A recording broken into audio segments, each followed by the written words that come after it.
And while this is the end of our countdown, that was not the end of their story. Just days after our feature originally aired, Randy had the foot on his other leg amputated as well, a decision that's about as tough as it sounds because it effectively means he will never walk again. Or so we thought. What may be one small step for the average man is a giant leap in the recovery of Randy Knecht. After having portions of both legs amputated, the former CFC girls basketball coach is now undergoing physical therapy with his new prosthetics. Back in June, Randy walked for the first time in many months, powering through for the literal first step in his rehab. You know, there was some pressure, pain that we got through. Once we got through, I re-envisioned everything I went through. It wore me out more, I would say, in the beginning, but once I got more conditioned to doing it, it was no problem. As far as that first step, it was more emotional than it was physical. At first, Randy could only travel a distance of 30 feet. That quickly grew to 130 feet, which is a far cry from the method of mobility that he had to use for the better part of a year.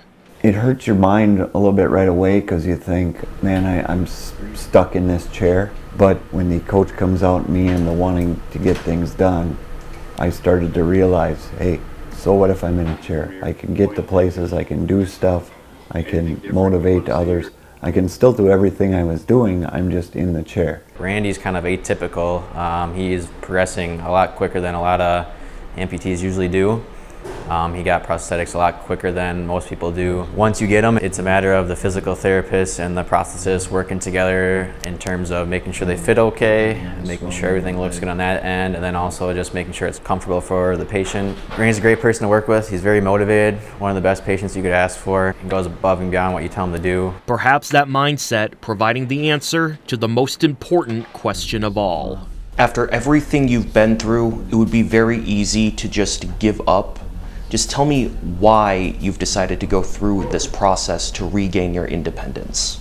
You know, I think you could ask any old coach in my situation and it would probably be the same thing. First of all, giving up is not an option.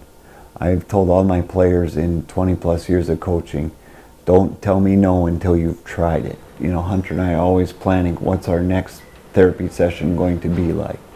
And my mind as a coach, as I told my players, we're going to try it, and if that works and we can see success in a game or for me now in life, how awesome is that? I don't think it can get any more awesome than that, Randy. Speaking of, you may have noticed the sweatshirt that says Team 33 on it. Well, that's a part of his effort to raise money for diabetes research and awareness, something that he has also been dealing with. Find the story on our website for more on how you can help with that.